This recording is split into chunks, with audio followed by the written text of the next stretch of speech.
Hi everyone, শুভ সকাল সবাইকে। Welcome to my day 7 of the mini blog series. তো আজকে সকালেই তো উঠে দেখলাম লন্ড্রির গাড়ি চলে এসছে জামা কাপড় নিতে। তো আমি সকাল সকালেই 1 কাপ গরম জল করার জন্য মাইক্রোওয়েভে চলে এসেছিলাম। তো 1 কাপ গরম গরম গ্রিন টি দিয়ে আজকে দিনটা শুরু করলাম। আজকে আমার দুটো ক্লাস আছে, একটা সকালে আর একটা বিকালে। তো ক্লাসে যাওয়ার সময় এত সুন্দর সুন্দর ফুল দেখছিলাম যে সকাল সকালই মনটা খুব ভালো হয়ে গিয়েছিল।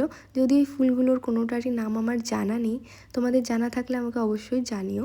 পিছনে যে দেখতে পাচ্ছ বড় বড় লাইট আর মাঠ, ওটাই অ্যাকচুয়ালি আমাদের স্পোর্টস কমপ্লেক্স। ওখানেই সকাল বিকেল অনেকেই খেলতে দৌড়াতে আসে, আমিও মাঝে মাঝে বিকেলে যাই। তো এই গাঁদা ফুলগুলো দেখলাম তো শীতের শুরুতেই লাগিয়েছিল ওরা, আর এত তাড়াতাড়ি বেড়ে উঠেছে। তো আমি চলে এসেছিলাম আমার ক্লাসের জায়গাতে। এখানেই আমাদের সকালের ক্লাসটা হয়। ক্লাস থেকে ফিরে আমি ওয়ার্ক স্পেসে চলে এসেছিলাম, একটু পড়ছিলাম। সকালবেলা মেস থেকে এই লেবুগুলো নিয়ে এসেছিলাম।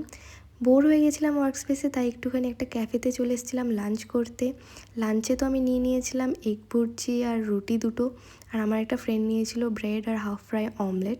তারপরেই তো আমার আরেকটা ক্লাস ছিল বিকেলে, যেটা 6:20 বেজে গেছিলো শেষ হতে। আর ফেরার সময় তো দেখলাম পুরো অন্ধকারই হয়ে গেছে।